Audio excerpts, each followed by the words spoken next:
But look, he just hired NBC Universal's top ad executive to be the new CEO of Twitter. And I think that he just misunderstands what advertisers want. It's not a relationship problem. The advertisers haven't left Twitter because no one has returned their calls. Yeah. They've left Twitter because of stuff like the cat in the blender. And they've left Twitter as a result of Elon's own personal tweets, right? So it's not just a matter of having an executive, it sounds like Linda Yaccarino, coming in to like wine and dine, General Motors to return to Twitter. That's not it at all. General Motors and no brand advertiser wants its ad to appear next to the cat in the blender. Hello, everyone, and welcome to the Aaron Rupar Show. This week's guest is Adam Kovacevich. Adam is the founder and CEO of Chamber of Progress, and he is an expert in tech policy. So I learned a lot talking to Adam about tech-related issues that have spilled over into the political news cycle in recent months, such as possible congressional regulation of artificial intelligence and TikTok, what Elon Musk gets wrong about content moderation, and we even wrap up by talking a bit about why Adam is such a big fan of self-driving vehicles, which have become more commonplace, especially in Phoenix, as he describes, but also in San Francisco. Adam posted a fun Twitter thread last week when he was in San Francisco for a conference about what taking self-driving vehicles around the city there is like.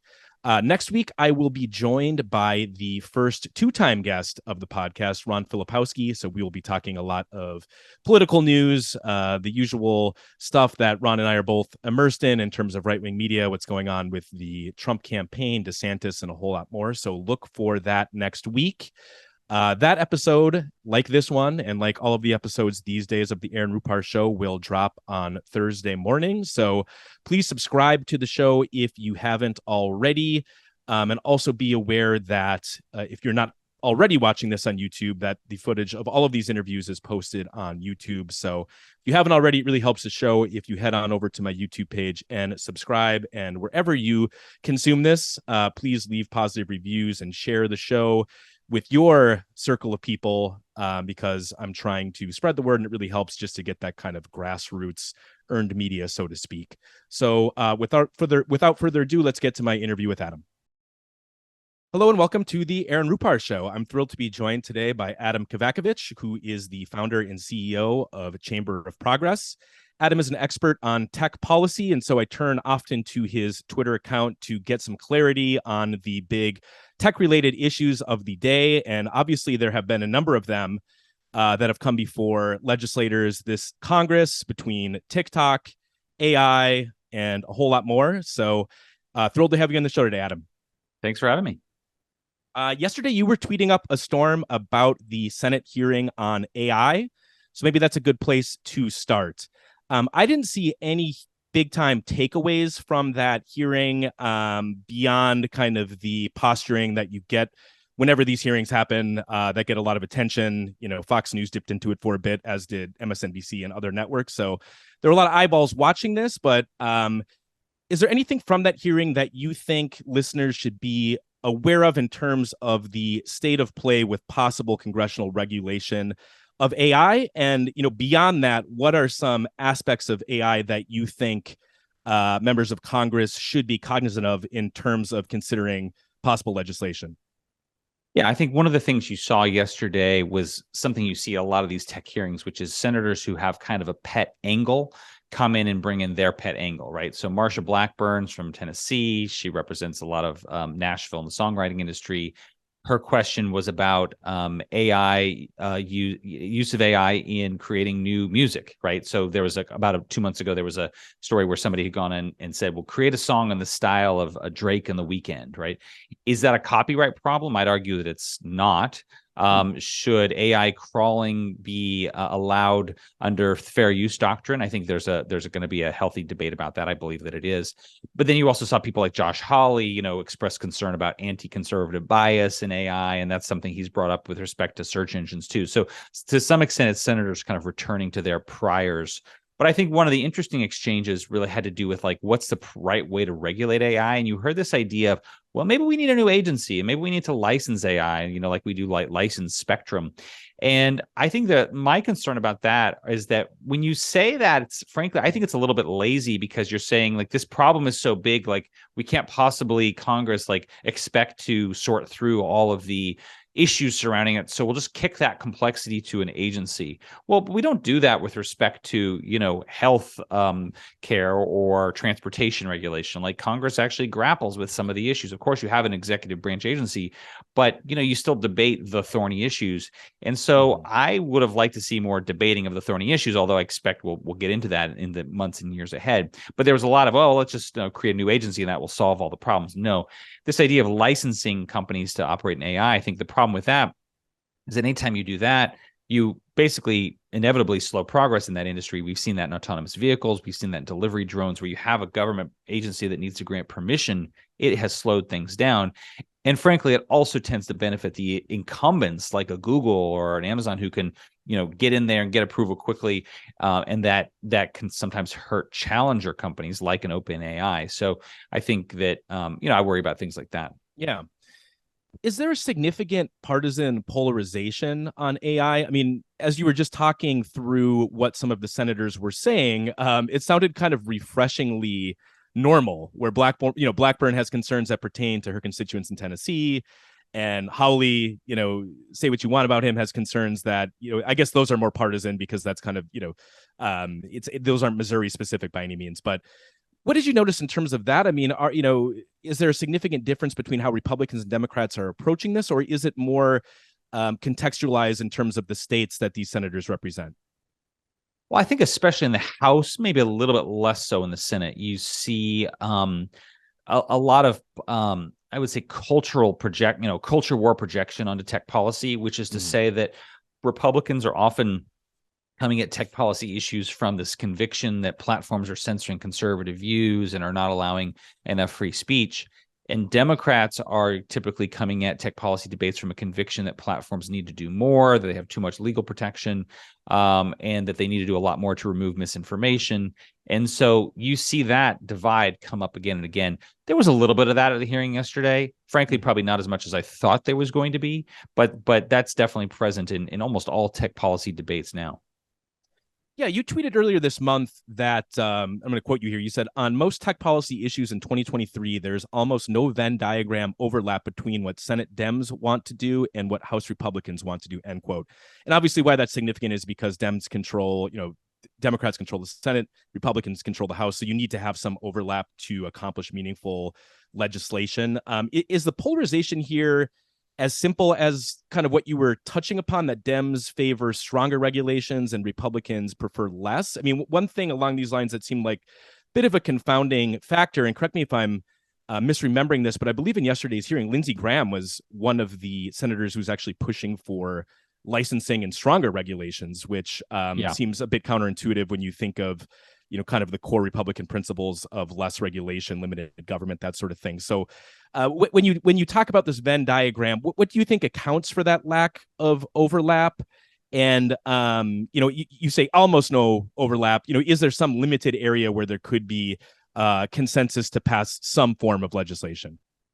Well, I think there's a broad agreement when you ask politicians, like, do you think tech needs to be regulated more, right? That's essentially, I think that question is essentially a proxy for, like, do you think tech as an industry has a lot of power? And I agree, tech industry as an industry does have a lot of power. And I say this is somebody who, has worked in it and represents it. But then I think once you get into the specifics, you see a lot of disagreement. And I don't think it necessarily breaks down along like Republicans wanting less regulation, Democrats wanting more. It's sometimes a little more nuanced than that. Mm-hmm. On speech issues and social media, one of the things you see right now is that House Republicans like Jim Jordan are really fixated on this idea that the Biden administration has forced platforms to censor content, what they call jawboning, whereas Democrats are more concerned about kind of misinformation. They have a new bill that would ban the use of AI in campaign ads after the RNC did the video responding to Biden. Mm-hmm. But then there's other issues like privacy the Senate Democrats want to typically are more interested in focusing on kids, whereas the House Republicans are more focused on taking a comprehensive approach to consumer privacy. On issues like crypto regulation, you have the House Republicans interested in what I would call regulation that actually sets clear rules for the industry, because right now there really isn't much, which is a little unusual for Republicans. Democrats are pretty disinterested in that, right? Normally they're interested in regulation, but I think there are some from the Warren wing of the party who sort of say, well, I don't want to do anything that blesses or validates crypto, and regulation of it does that. I'd rather see the whole industry kind of go away. So that's what I mean. I think like on issue by issue, the alliances are a little bit scrambled. Yeah, you mentioned the RNC AI generated attack ad on Biden, which I thought, was a pretty significant development, when that was released about a month ago, I think it was. What did you make of that? I mean, do you think should people be prepared even this cycle in 2024 for AI generated? I mean, we already saw one, but to what extent might this become a thing that's normalized? One of my specific concerns is I could imagine a situation where one of these AI generated ads almost like fabricates a gaffe or a quote, that is really dishonest in the sense that it portrays, whether it be Biden or another politician, as saying something or doing something that they did not do. So I guess, is that an area that you think is in need of legislation to maybe curb some of that? And what should people be prepared for, even as soon as, the primaries this year and next year, in terms of AI infiltration into political ads? Well, I don't think there are any odds of any bill limiting, the use of AI in political campaign ads. No bill like that would pass, right? Because again, while maybe the Democrats would like it, the Republicans would say hell no. So, and frankly, it probably wouldn't be constitutional anyway. So I don't see that as the main frontier. The fact is, we've always had campaign ads taking liberties from with the truth, even pre-AI, right? So you don't need AI to have a political ad that's somewhat deceptive. Sure. What are the traditional checks against that? Well, for one, if you're a campaign advertiser and you submit an ad to a broadcast network or cable channel, I used to work on campaigns, the network or cable channel demands factual substantiation for each of those points before they can run the ad. That's not a requirement under the law. That's the station's own requirement for protecting itself, and it's essentially its own sort of like standards and practices rule. Frankly, but then you look, okay, a lot of these ads run online, right? So what rules do the Google advertising network or the Facebook advertising network or YouTube have for unsubstantiated claims, fake claims in advertisements? They all have rules to varying degrees, right? And so that's what I would look for. Like, what are the ad networks' own rules about false claims, exaggerated claims? Because that's typically the point where a political ad might get removed for stretching the truth. I am excited about AI's potential. I'm not a doomer, but I also think there's a lot more that can be done, frankly. And this is just inevitable.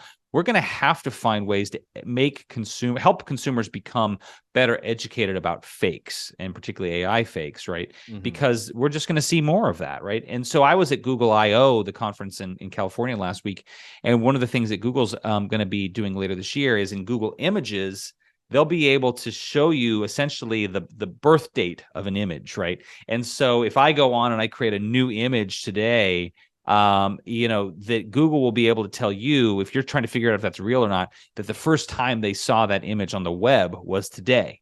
And that's how you'll know that image might have been newly created today versus a historical photo that first showed up on the web, 30, 40 years ago. And I think that's really interesting, because I think that's, frankly, using technology and AI to also address potential consequences that might come up as a result of AI itself. Yeah. Yeah, I mean, and that seems like a good thing for journalists and for media literate people, like a good resource to have. But I do worry that with low information voters, they might see an AI generated ad on Twitter or on Facebook. We've already seen low information voters be manipulated on Facebook to affect, the results of a presidential election in 2016. So I guess I do have some concerns about that, because, there might be some filter points like with networks, but people who consume news on the internet, on social media. That's right. Yeah. And that's where I think like platform content moderation comes into play. Like Facebook, Google, like they all have policies, and they have to decide, well, we don't want this kind of bottom feeding ad on our service. The reality is that like fakes are always going to find a way, right? So they'll migrate to 4chan or Parler or like the dark web. And so they'll always find a way for people who want to see it. But, mainstream platforms can make a decision that they don't want that kind of stuff on their platforms. Yeah. And speaking of content moderation, you recently tweeted that, pivoting a little bit here to Twitter, which is obviously relevant to what we've been talking about, but you tweeted that luring advertisers back to Twitter starts with more content moderation. Why do you think that is, and what does Elon Musk get wrong about this? Well, I think what he gets wrong about it is that he approaches Twitter as a kind of almost more like a disgruntled like Parler user, right? Which is like this conviction that content moderation, call it content moderation or censorship, is the biggest thing that bedevils us. What we've seen, and we've done surveys on this, our organization, I've seen public surveys about this, which is when you ask people, would they prefer to spend time on a social network that is moderated, essentially where scams and hoaxes and hate are removed or downranked, the vast majority of people, even Republicans, by the way, say yes, right? And so most people do not want to spend their time on a social network that has that's just garbage, right? Yeah. And on that note, did you see the story this week about the NBC had a story about videos depicting violence against pets being kind of like upranked on Twitter, which their response to that on Twitter was not to kind of tweak the predictive text of searching, because that's people were entering like cat into a search bar and the top result was cat in a blender or something like that, and it was directing people to this viral video. Twitter responded to that by just removing the predictive text altogether. Like you can no longer, if you start to enter your name into the Twitter search bar, it won't pull up your profile necessarily. So that seemed like a rather heavy-handed and kind of backwards way of doing that. But that's just one example that's been in the news of. Well, I think this is what's this is what's so maddening about those of us, from those of us who've both used Twitter, but also known a lot of people who work at Twitter over the years, is that the company has really taken what I believe to be a fairly nuanced approach to free expression, has absolutely biased in favor of allowing most speech up, but but used a variety of tools, right? So they didn't always remove a post. Maybe they might reduce its visibility in search results, but of course, Musk calls that shadow banning and uses it as evil, but actually a lot of people like that. Or putting a label on something, that's an alternative to removing it outright. And so they would use like a spectrum of tools, and of course Elon just like sent all of that expertise packing, right? And so there's almost nobody at the company left who has experience, like, okay, what's the right tool for this job here? And so that doesn't surprise me. But look, he just hired NBC Universal's top ad executive to be the new CEO of Twitter. And I think that he just misunderstands what advertisers want. It's not a relationship problem. The advertisers haven't left Twitter because no one has returned their calls. Yeah. They've left Twitter because of stuff like the cat in the blender. And they've left Twitter as a result of Elon's own personal tweets, right? So it's not just a matter of having an executive as talented as Linda Yaccarino coming in to like wine and dine, General Motors to return to Twitter. That's not it at all.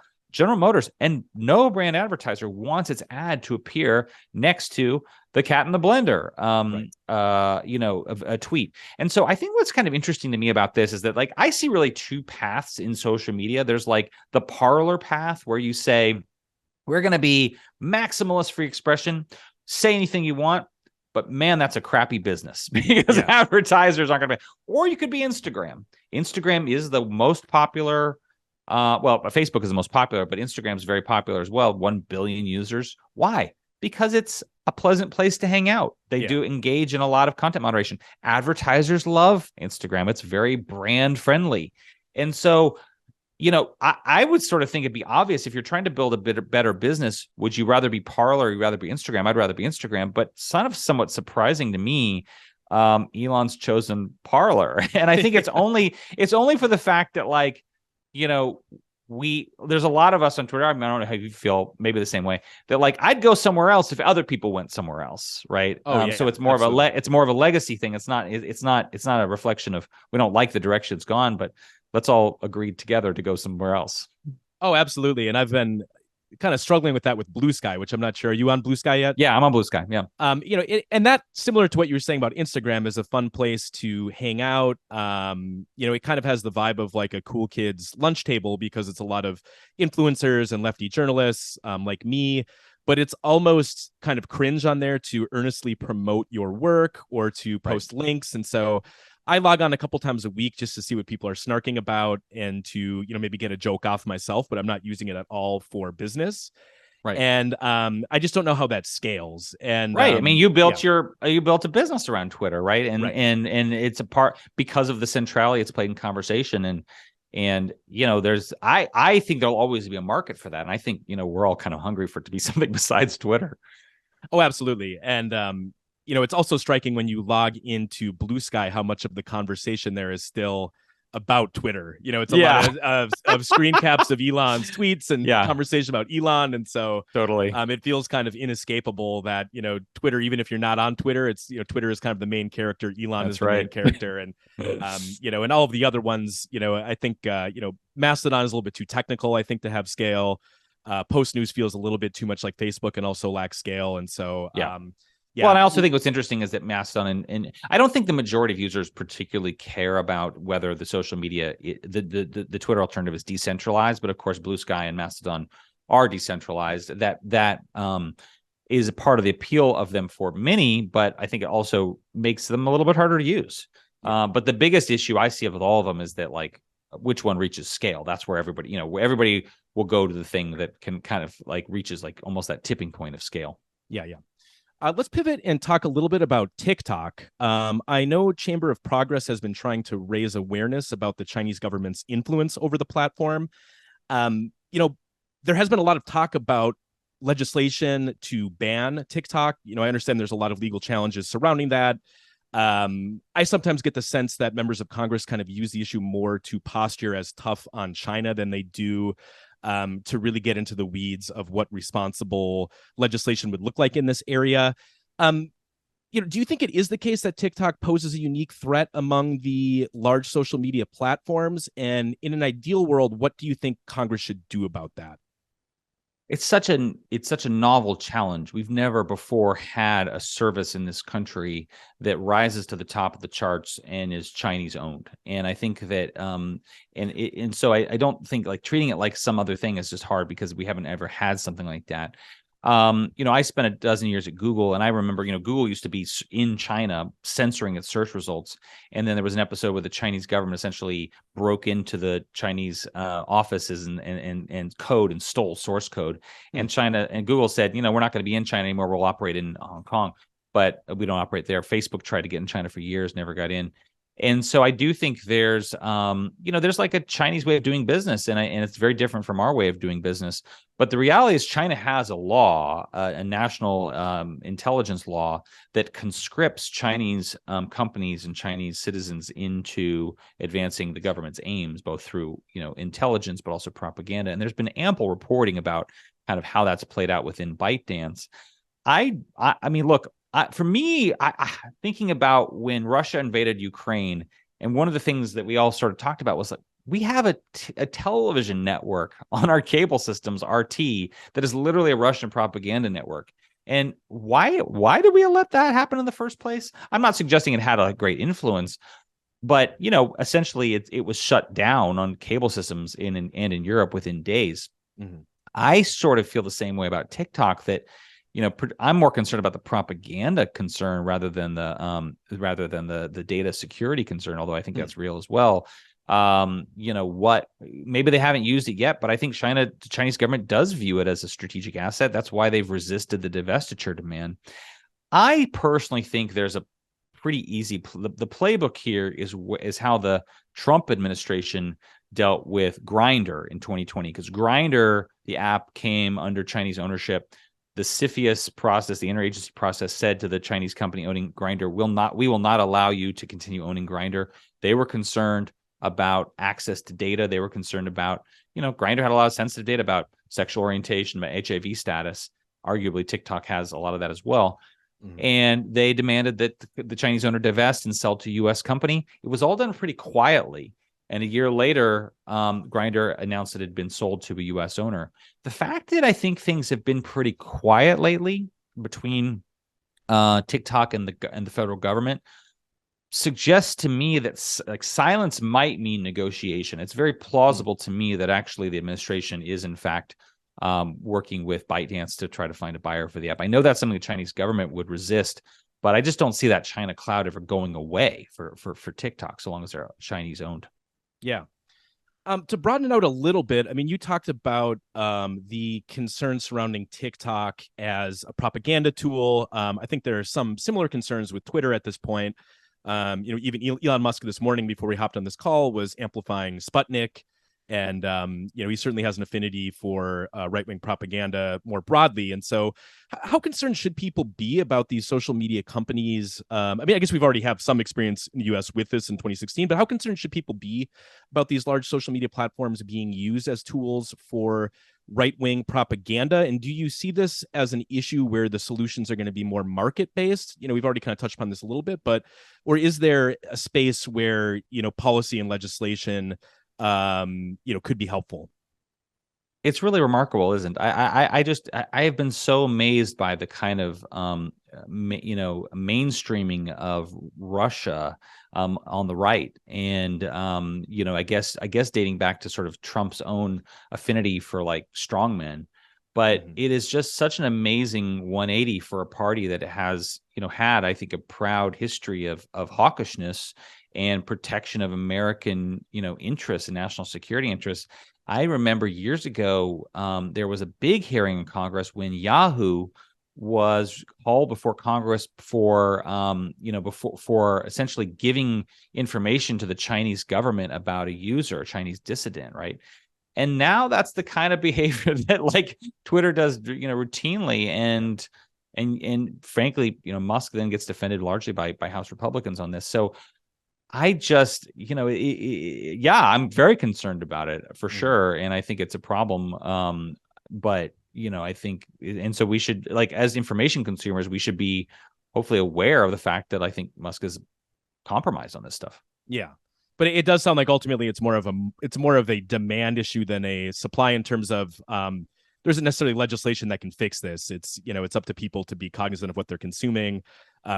That's scary for people are pretty low information, and broadly speaking, so that's a little scary to rely on people to discern good information from bad. But well, and by the way, I'm not saying people are completely on their own, because I do think like that's that's sort of just throwing people, to particularly low information voters, to like, you're on your own and you might get the wool pulled over your eyes.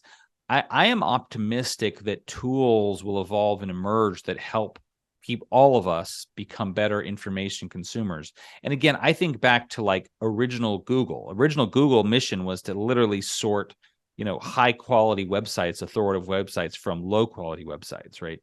And so companies like that, like, they ideally will evolve to as a tool for consumers like millions of us are struggling to sort real from fake.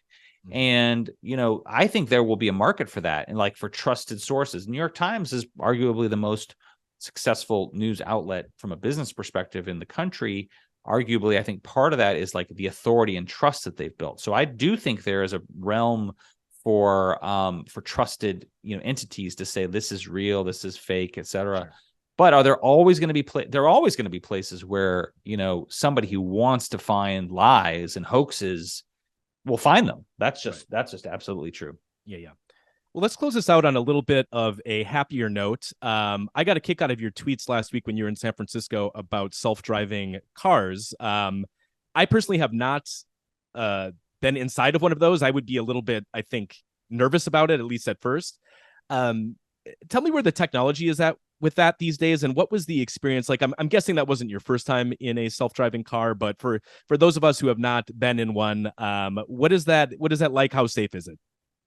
Well, there are places in this country right now, particularly Phoenix, Greater Phoenix, where you can, as a customer, hail a self-driving car from your phone, and there's no safety driver at all, and have that experience today.